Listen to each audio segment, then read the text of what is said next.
امریکہ بہادر اور مغربی میڈیا ہمیشہ سے ایران پر تنقید کرتے ہوئے نظر آئیں گے۔ کہا جاتا ہے کہ ایران ایک تھیوکریٹک سٹیٹ ہے، یہاں پر جمہوری اقدار نہیں پائے جاتے اور انسانی حقوق کو پامال کیا جاتا ہے۔ لیکن جب آپ ایران کے پولیٹیکل سسٹم کو پڑھتے ہیں تو ایک واضح چیز آپ کو دیکھنے کو ملے گی کہ ایران میں میرٹ کو ترجیح دی جاتی ہے اور right man for the right job کی پریکٹیکل مینیفیسٹیشن آپ کو ایران میں دیکھنے کو ملے گی۔ ایران کے پولیٹیکل سسٹم کو ایک خاص طریقے سے ڈیزائن کیا گیا ہے۔ آئیے آج ایران کے پولیٹیکل سسٹم کو سمجھنے کی کوشش کرتے ہیں کہ ایران میں سپریم لیڈر کا کیا رول ہوتا ہے، گارڈین کونسل کے فنکشنز کیا ہے اور ایران میں صدر کا انتخاب کیسے کیا جاتا ہے۔ ایران کے پولیٹیکل سسٹم میں سب سے پاورفل اتھارٹی سپریم لیڈر کی اتھارٹی ہوتی ہے۔ سپریم لیڈر ریاست کا سربراہ ہوتا ہے اور یہ عہدہ صدر کے عہدے سے بھی زیادہ طاقتور ہوتا ہے، کیونکہ supreme leader judiciary, military, media اور دیگر کی اسٹیٹ انسٹیٹیوشنز کو ہیڈ کرتا ہے، رول کرتا ہے۔ پھر اس کے بعد جو سب سے اہم انسٹیٹیوشن ہمارے سامنے آتا ہے وہ کانسٹیٹیوشنل کونسل یا گارڈین کونسل ہے۔ ایران کے کانسٹیٹیوشن کے آرٹیکل 91 میں یہ واضح الفاظ میں لکھا گیا ہے کہ ایک کانسٹیٹیوشنل کونسل بنائی جائیں گی جس کے ممبران کی تعداد 12 ہوگی، جبکہ آرٹیکل 92 میں یہ لکھا گیا ہے کہ ان 12 ممبران میں سے 6 ریلیجیس اسکالرز ہوں گے جن کا انتخاب سپریم لیڈر کرے گا، جبکہ 6 کانسٹیٹیوشنل ایکسپرٹ ہوں گے جن کا انتخاب جوڈیشری کرے گی۔ جبکہ آرٹیکل 93 میں یہ لکھا گیا ہے کہ جب تک یہ کانسٹیٹیوشنل کونسل ایگزسٹ نہیں کرے گی تب تک ایران میں لیجسلیٹو باڈی یا مجلس شورا ایگزسٹ نہیں کرے گا۔ یہاں سے آپ اندازہ لگا سکتے ہیں یہ کونسل کتنا اہم کونسل ہے۔ جبکہ آرٹیکل 94 میں یہ بھی لکھا گیا ہے کہ مجلس شورا کوئی فیصلہ کرتا ہے اور یہ کونسل سمجھتا ہے کہ وہ فیصلہ ایران کے مفاد کے خلاف ہے یا ایران کا جو اسٹیٹ ریلیجن ہے اس کے کنٹراڈکٹری ہے تو یہ کونسل اس کو ویٹو کر سکتا ہے۔ اب آپ لوگ سوچ رہے ہوں گے کہ اس کانسٹیٹیوشنل کونسل کے فنکشنز کیا ہے۔ اس کونسل کے 3 بنیادی فنکشن ہیں۔ پہلا فنکشن یہ ہے کہ یہ کونسل صدارتی امیدواروں کا انتخاب کرتا ہے، یعنی یہ صدارتی امیدواروں کی اسکروٹی کرتا ہے کہ ایران میں کون صدر کا انتخاب لڑ سکتا ہے۔ دوسرا اہم فنکشن یہ ہے کہ جب الیکشن ہو رہے ہوتے ہیں تو یہ الیکشن کو سپروائز کرتا ہے۔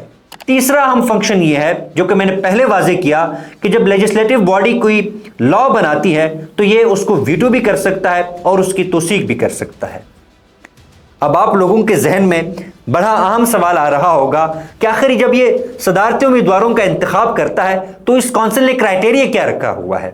سب سے پہلے یہ دیکھا جاتا ہے کہ جو شخص صدارتی الیکشن لڑ رہا ہے اس کی نیشنلٹی کیا ہے، آیا وہ ایرانی شہری ہے یا دوہری شہریت رکھتا ہے۔ پھر دیکھا جاتا ہے کہ یہ شخص مورلی کتنا ساؤنڈ ہے، اینڈ دین اس کا ایجوکیشنل بیک گراؤنڈ دیکھا جاتا ہے کہ اس کی تعلیم کتنی ہے۔ اور ایران میں صدارتی امیدوار کی تعلیم کو بہت زیادہ اہمیت دی جاتی ہے، اور آپ نے دیکھا ہوگا کہ بہت ایسے صدور آئے جن کے پاس 2 PhD ڈگریاں تھی۔ پھر دیکھا جاتا ہے کہ اس کا ریلیجن کے ساتھ کنیکشن کیا ہے، اینڈ دین اس کا پولیٹیکل بیک گراؤنڈ دیکھا جاتا ہے۔ ان تمام پیرامیٹرز کو سامنے رکھتے ہوئے ایران کا کانسٹیٹیوشنل کونسل یہ فیصلہ کرتا ہے کہ کون سا شخص صدارتی انتخابات لڑ سکتا ہے اور کون سا شخص صدارتی انتخابات نہیں لڑ سکتا۔ اور ناظرین، صدر رئیسی کے وفات کے بعد حالیہ ہونے والے الیکشن میں 74 کینڈیڈیٹس نے اس کونسل کو اپنی اپلیکیشن سبمٹ کرائی تھی کہ وہ پریزیڈنٹ کا انتخاب لڑنا چاہتے ہیں۔ لیکن آپ یہ سوچ کر دنگ رہ جائیں گے کہ اس کونسل کی اسکروٹنی اتنی سخت ہے کہ صرف 6 کینڈیڈیٹس کو اس قابل سمجھا گیا کہ وہ صدارتی انتخابات لڑ سکتے ہیں۔ 74 میں سے صرف 6 کینڈیڈیٹس کی اپلیکیشن کو ایکسیپٹ کیا گیا اور اس الیکشن میں 6 کینڈیڈیٹس نے الیکشن لڑا۔ لیکن ایران کا آئین یہ کہتا ہے کہ جو بھی صدر منتخب ہوگا وہ ٹرن آؤٹ کا کم از کم 50% ووٹ لے گا۔ لیکن ہوا یہ کہ ایران کے حالیہ الیکشن میں کوئی بھی امیدوار 50% ووٹ سیکیور نہیں کر سکا، اور جب اس طرح کی سچویشن آتی ہے تو ایران کا کانسٹیٹیوشن یہ کہتا ہے کہ امیدواروں میں سے جن 2 امیدواروں نے سب سے زیادہ ووٹ حاصل کیے ہوتے ہیں ان کے درمیان رن آف الیکشن ہوگا۔ اب اس حالیہ الیکشن میں 2 امیدواروں نے زیادہ ووٹ حاصل کیے ہیں۔ ایک کا نام ہے ڈاکٹر مسعود، جنہوں نے 42.5% ووٹ لیے ہیں، اور کہا یہ جاتا ہے کہ یہ پرو ویسٹ ہے اور یہ آئسولیشنسٹ نہیں ہے بلکہ انٹرنیشنلسٹ ہے، کیونکہ یہ چاہتے ہیں کہ ایران کو مغربی دنیا کے ساتھ بھی اپنے تعلقات بہتر کرنے چاہیے۔